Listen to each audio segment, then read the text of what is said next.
The anticipated sale of Cheer Up Charlie's, a cherished queer bar in Austin, has been abruptly called off. This cancellation, which unfolded on Tuesday, marks yet another turn in what has been a tumultuous year for this local establishment.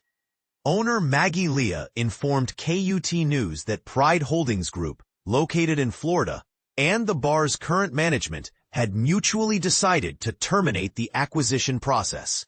Leah stated, "Both sides have agreed to part ways amicably. And Pride Holdings is no longer associated with Cheer Up Charlie's. The bar's co-owners, Maggie and Tamara Hoover, will continue to lead their business, having had their ownership interests returned." In her own words, Leah emphasized that she holds no grievances against Pride Holdings, simply explaining, "It just didn't work out, you know?" Despite attempts, Pride Holdings Group has not responded to repeated inquiries for comments since the news broke. By Tuesday afternoon, a press release about the acquisition had seemingly disappeared from the company's website, further fueling speculation. The idea of selling the popular venue, known affectionately as Cheer Ups, had caught many in the local queer community by surprise. The announcement came on the heels of a significant fundraising campaign in which the bar garnered approximately $60,000 to address overdue rent. This sudden shift to corporate ownership stirred up a mixture of emotions, prompting some community members to express concerns over the potential loss of the bar's identity as a safe haven for LGBTQ+ individuals in Austin. Originally, the deal would have allowed Leah and Hoover to remain as managers while Pride Holdings intervened to resolve the bar's financial hardships.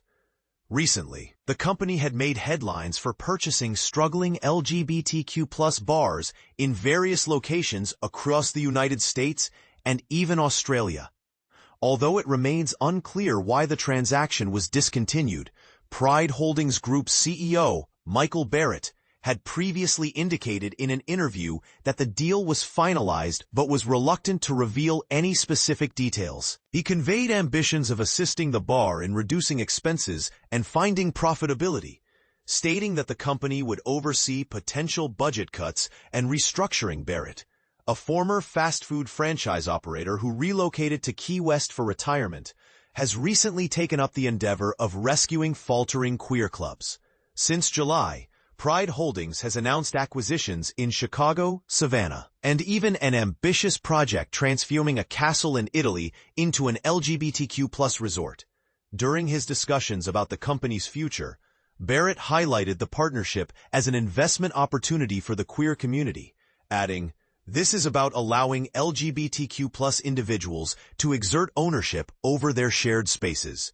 It's not about me or anyone else. It's about the community we aim to build together." Despite such optimistic pitches from Pride Holdings, many Austinites took to social media to voice their disapproval of the prospective sale. Brigitte Bandit, a beloved drag performer closely associated with Cheer Ups, articulated her concerns, suggesting that corporate ownership fundamentally contradicts the values tied to queer community ownership. She remarked, "I just don't believe that queer liberation will come from capitalism. Queer spaces shouldn't resemble fast food chains like Taco Bell." Moreover, Bandit expressed doubts concerning Leah and Hoover's ability to lead effectively, stating that she would reconsider performing at Cheer Ups should the corporate sale proceed. Following the cancellation, her feelings remain mixed. "I really hope that the bar can evolve in a way that makes me feel welcome again. I wish for Cheer Ups to achieve both financial health and meaningful guidance as a community-run establishment," she articulated. In response to Bandit's statements, Leah opted not to comment further. Will the pause in this acquisition be a chance for Cheer Up Charlie's to reclaim its roots, or is it just a momentary setback? What does this mean for the future of queer spaces amid growing corporate interests? Your thoughts matter. Please share your opinions in the comments below.